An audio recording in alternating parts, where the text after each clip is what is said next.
Travis having a little issue with the motor, and I know he's had some issues. He did at Black Lake as well. Teething problems that everybody goes through, and but they'll get that sorted out, I'm sure, overnight. And, well, he did the exact same thing the first time he came out. He shut the boat off almost in the same place, reached over the right-hand side of the boat. What's he doing, do you know? He's got an issue with fuel is what I think's going on, and I haven't been up to talk to him and his dad Gordy yet about that, but they were having some issues with the carburation earlier. They did the same thing at Black Lake, so I'm guessing that's where we are. But you got to remember, he's also a qualifying driver, and he has to stay outside and behind these guys for 4 heats. And if he gets this one in, he's qualified. And then look out, because we'll put him in with the hot dogs in the middle of the pack, and we'll scare everybody again. But then he can really have a good time. And hopefully his dad's going to get out here. And for anybody that's watched racing here in the Northwest over the years, Gordy's been quite a competitor for many years and ran Grand Prix as late as last year. So it'd be fun to have Gordy Gilmer back out there, a family that's been involved for a long time and been very successful.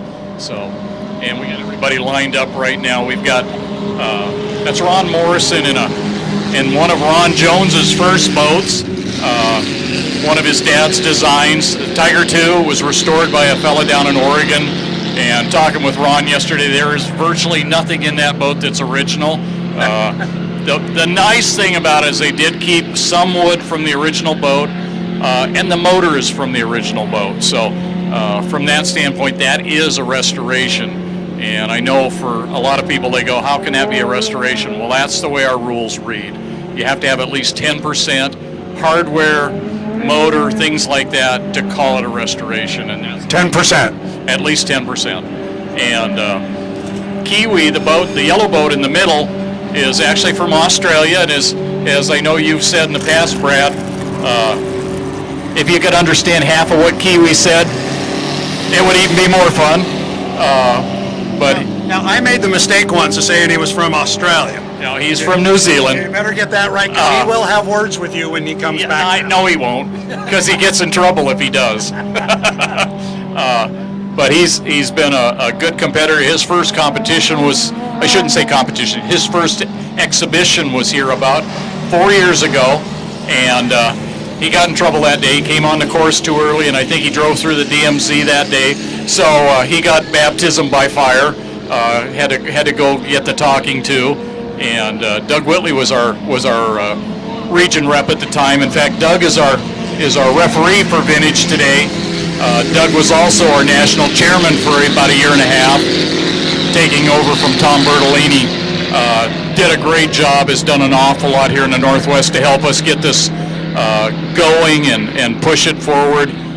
Doug for a long time ran 2 boats. He had the Madam Blue and Best Wishes, and he sat down this weekend and is just gonna do his job on the beach and watch the guys run, and hopefully we'll get him back over to Chelan the end of the year to run again. But there's a lot of difference in the boats here. The little yellow boat is actually a copy of a Lauterbach hull, and for anybody that knows racing, Larry and his dad ran and designed and built boats for many years.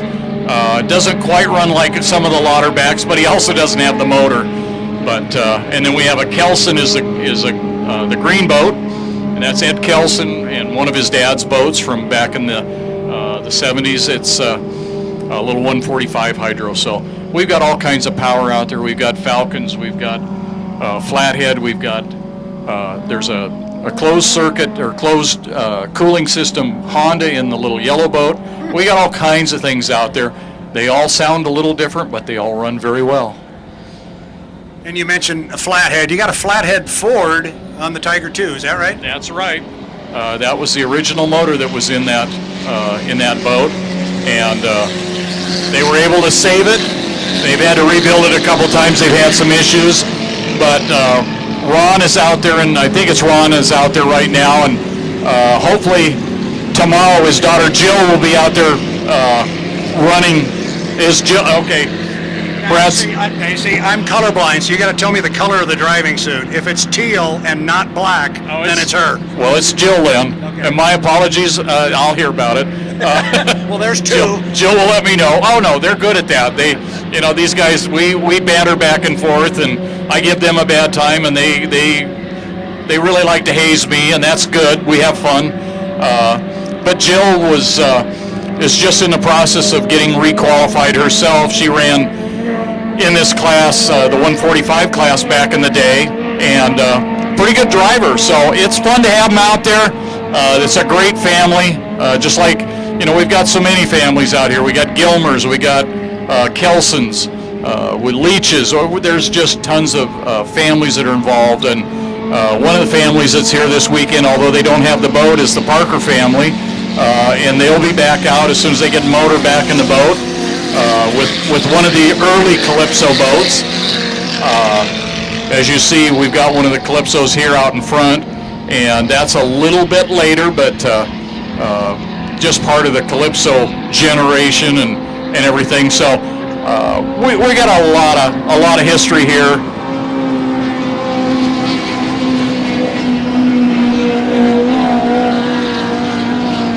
Not nearly as noisy as the 7-liter. Well, and I want to come back to that 7-liter for a minute, but you just said something there that I was going to ask you to expand on a little bit, because you were talking about family, and there are all these families that are here. But then, if you go to the 30,000 foot level and look down, it's this whole Region 10 family. Everybody that comes out here for this weekend, and it really is a family affair. And we were just hearing Sean Warren talk over here about the race they were just in. You're all buddies here on the beach and in the pit area. You want to go win the race out on the water. Well, if we were racing, we would want to win, but that's the one thing that you have to remember with us. They're all winners. We're having fun. We've kept this sport alive. It's a wonderful group. Whether it's Tacoma inboard, whether it's Seattle inboard, it's Seattle Dragon Ski, doesn't matter.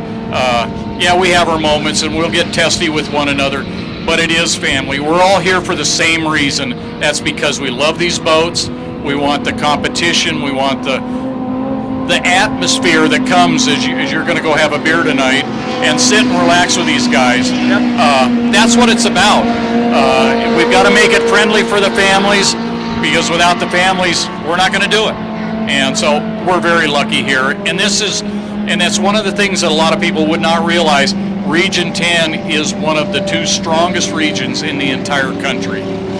There's more boat racers here than anywhere other than Region 6. And we do a whale of a job. And Region 6 is running today as well. They're up in Salina, Ohio.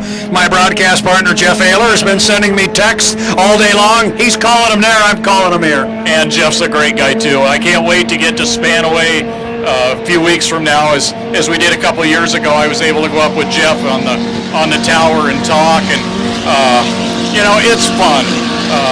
These boats are a lot of fun. It brings back so many memories. I was watching David Leach and Kelly Hodgkin out there in that earlier heat with the Marion, and I'm going, I feel like I'm back at Green Lake back in the 60s, and that's just what it's supposed to be. So we're very fortunate. I'm looking forward to going down there, helping you guys, and I might even get in a boat down there in Spanaway this year. So that would be fun. But answer me a question: how does Ayler get the cushy job up there in the tower? You guys got to work that one out. I'm putting him up in my house, for crying out loud. You'd think I'd be able to get a better seat out of him.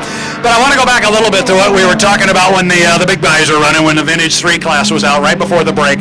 And you mentioned there's a couple where everybody was oohing and awing over the Marion Bluegrass, that 7-liter. And you made the comment, there's a couple more coming. Tell us a little bit about that, what you can. Well, I can tell you for a fact that, as I said, Doug's not running this week with the best wishes. That's another 7-liter.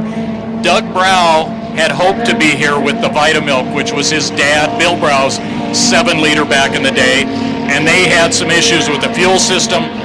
They should be at Spanaway.